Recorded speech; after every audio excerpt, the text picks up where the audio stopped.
MBG bubarin, kan udah sekali cukup untuk mengingatkan publik aja MBG itu. Banyak yang masyarakat, kelompok masyarakat yang penghasilannya di bawah tuntutan untuk bisa hidup layak. Hidup yang wajar. Iya. Kalau dia dapat cukup wajar, ngapain ini ke program MBG makanan itu? Dan ini dijadikan proyek. Lalu gimana? Kok jadikan proyek kan mesti ada ongkos keluar duit buat panitia. Ngapain sih benahin sumber daya, sumber pendapatannya? Jadi sumber korupsi itu, Bang. Lah iyalah udah pasti. Dan pemborosan kalau dia belajar manajemen sebagai eksekutif itu udah nggak benar. Ini kan nggak pernah ngerti. Saya bilang saya praktisi di orang di bisnis ketawa itu. MBG ketawa orang di bisnis. Dari mana mau instan? Nggak ada instan. Malah jadi sumber korupsi. Iya, sumber korupsi. Berhentilah berpikir instan, reaktif, dan simptomatis.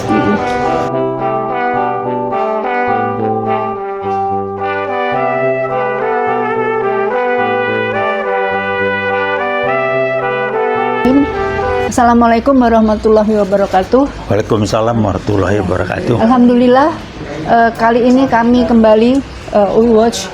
Kali ini ingin membahas hal-hal yang terkait dengan apakah itu pemimpin dan apakah itu pimpinan. Ya, kali ini Pak Taufik Bahaudin ingin menjelaskan apa sih pemimpin dan apakah itu pimpinan. Ya, baik. Silakan Bang. Terima kasih. Ini pertanyaan yang sangat mendasar dan kekeliruan dalam pemahaman akan membawa gerak langkah dan segala macam yang menjadi nggak karu-karuan. Banyak di kita nggak memahami. Maka saya jelaskan yang pertama kali. Pimpinan, siapapun bisa menjadi pimpinan. Kenapa?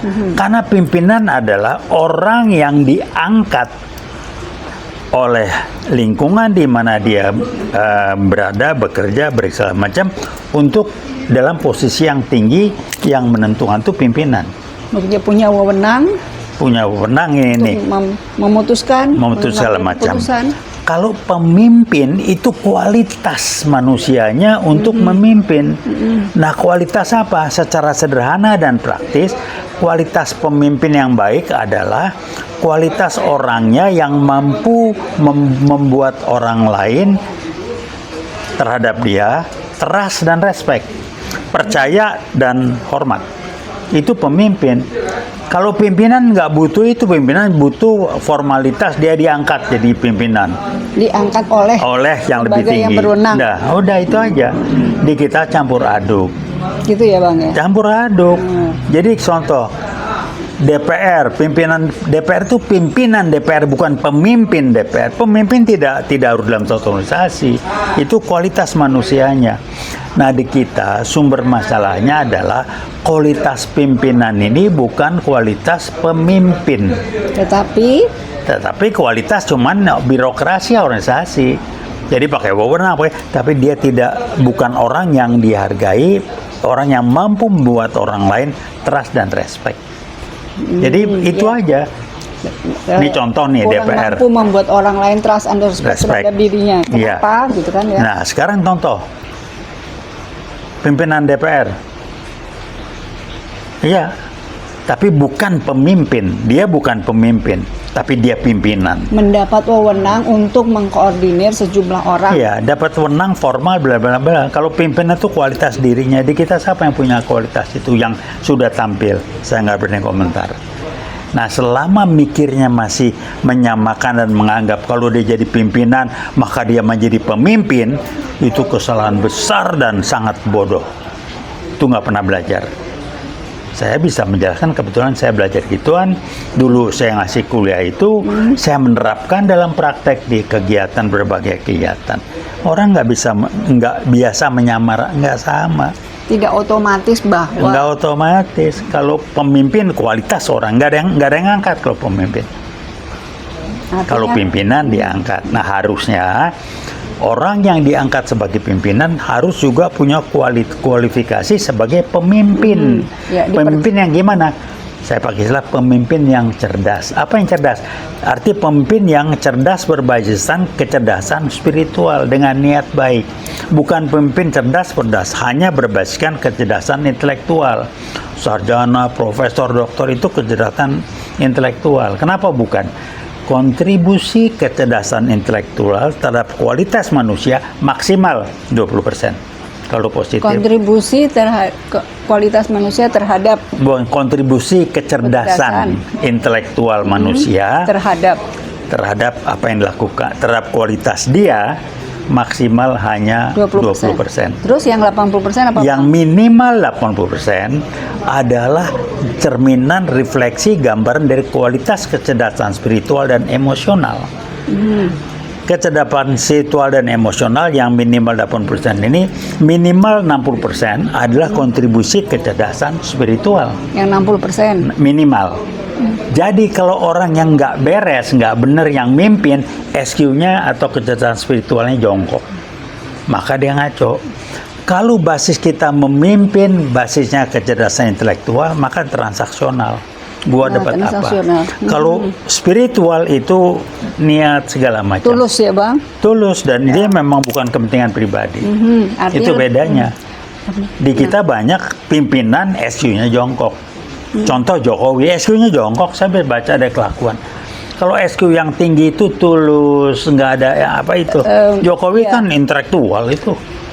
Udah jelas, artinya transaksional. Transaksional. Gua dapat apa? Ada maunya. Ada maunya. Gua dapat pribadi. Gua untung apa itu? Untuk saya apa? Saya dan atau bela-bela itu. Atau teman saya. Iya, atau pokoknya kelompok saya, ya itulah. Kelompok saya, keluarga itu transaksional. Bukan dia memberi yang manfaat untuk orang yang dia pimpin, tapi dia mengambil manfaat untuk pribadinya dan atau kelompoknya dari orang-orang yang dia pimpin. Itu aja. Nah, ini orang nggak menyadari. Karena muncul bahasan menyamakan pimpinan dengan pemimpin. Tolong belajarlah, gitu ya.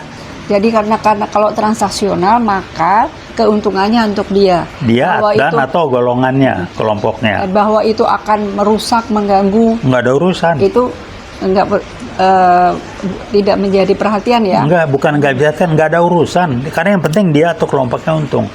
Dia saja pribadi dan atau dengan kelompoknya. Contoh Jokowi. Apa manfaat selama dia memimpin untuk bangsa? Nggak ada, ngerusak iya. Ngerusak iya. Morowali apa dia main ke sana, ini itu triliunan duitnya sana. Menekan orang iya. Ya caranya macam-macam lah, nekan, nipu, bohong, gombal itu macam-macam. Terus caranya. semua yang tidak sependapat disingkirkan. Ya itu macam-macam lah. Itu mau dirinci bisa, tergantung orangnya. Jadi itu aja. Ini yang publik, masyarakat banyak yang belum menyadari beda antara pemimpin dengan pimpinan. Kalau pimpinannya benar, memberikan manfaat dengan tulus dan ikhlas, artinya SQ-nya pimpinan ini punya kepemimpinan yang berbasisan kecerdasan spiritual. Kecerdasan spiritual bukan ngomong soal raka, bukan. Berbicara tulus atau tidak tulus, niatnya memberi manfaat atau dia itu. Nah di kita kan nggak pernah kalau ngomong SQ urusan surga neraka, bukan, itu kejahatan di dunia kok. Surga neraka urusan nanti, urusan Allah itu. Ya. Jadi itu aja kira-kira. Jadi kesimpulannya apa? Pemampuan pemahaman konsep pun banyak yang belum memahami dan keliru memahaminya. Dan mereka yang banyak keliru itu sebagian dalam posisi yang mestinya menjadi pemimpin. Contoh DPR, kenapa amburadul ngawur? Ya karena dia punya SQ-nya jongkok. Ya, ininya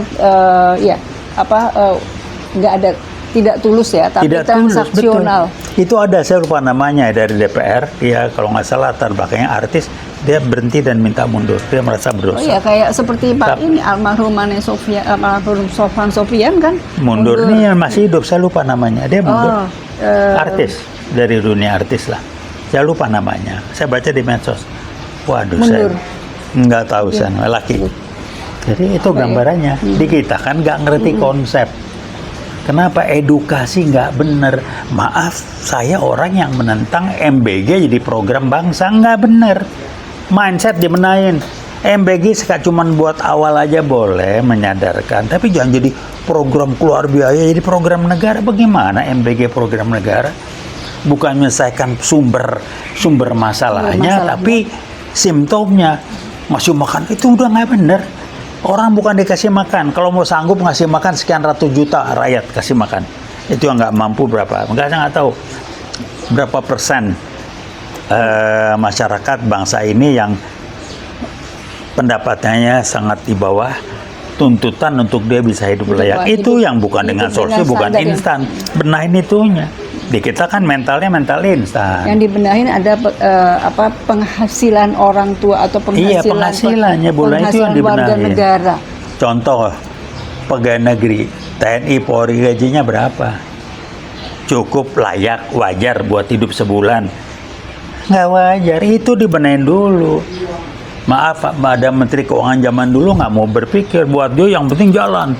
Karena apa? Dirinya sudah cukup, dapat duit dari mana-mana. Jadi bukan mikir bagaimana ngebenahi hak mereka dapat hidup yang layak, baru kita tuntut kewajibannya. Ini enggak, haknya enggak dipenuhin, kewajibannya kita tuntut. Udah nggak benar, karena yang ngatur itu duitnya udah banyak, dapat sumber kiri kanan, nggak punya empati. Ya. Sorry, gambaran apa? Orang yang tidak punya empati, SQ-nya jongkok. Ya. Hati nuraninya tidak berbunyi. Tapi bisa sekian 2 kali periode loh Bang. Iya, karena yang milih sama. Sekian tahun loh Bang. Gampang lah kalau saya mah. Ya, disetel aja itu. Berapa kali? Wah, 2 kali presiden loh. Iyalah. Ngerti nggak tuh? Iya. Tuh aja. Ya. Saya ngomong terbuka. Nggak percaya, debat sini terbuka. Cari forumnya. Alumnus UI betul Bang. Saya mah belajar gituan deh, saya ngerjain. Saya bikin penelitian apa. Saya praktisi, bukan ngomong mestinya. Saya praktisi itu how to the problem, solve the problem. Solve the problem. Okay. Itulah kira-kira. Ya, itulah ya Bang ya. Ya, mesti benahin dulu.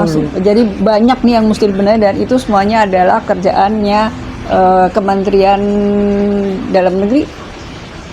Tanggung jawabnya Presiden. Kenapa? Tanggung jawab Presiden, karena dia pimpinan eksekutif.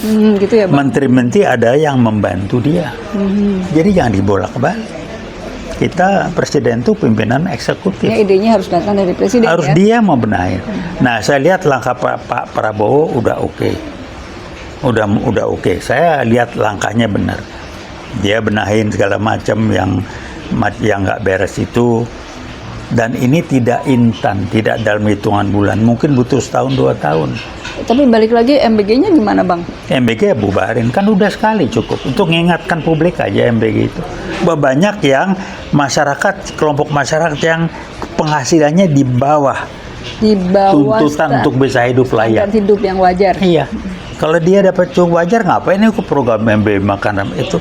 Dan ini dijadikan proyek. Lalu gimana? Kok jadikan proyek kan mesti ada ongkos keluar duit buat panitia. Ngapain sih benahin sumber pendapatannya? Jadi sumber korupsi itu Bang. Lah iyalah udah pasti. Dan pemborosan kalau dia belajar manajemen sebagai eksekutif itu udah nggak benar. Ini kan nggak pernah ngerti. Saya bilang saya praktisi di orang di bisnis ketawa itu. MBG ketawa orang di bisnis. Dari mana mau instan? Nggak ada instan. Malah jadi sumber korupsi. Iya, sumber korupsi. Berhentilah berpikir instan, reaktif dan simptomatis. Edukasi publik ini. Kalau Anda mau makan sekarang, Anda kerjanya kemarin. Minimal. Iya. Iya Bang, sebaiknya kita sekarang jeda dulu ya Bang. Baik, kita akhiri sampai di sini. Terima kasih banyak penjelasannya. Insya Allah periode kedua akan kita tampilkan lagi. Terima kasih. Assalamualaikum warahmatullahi wabarakatuh.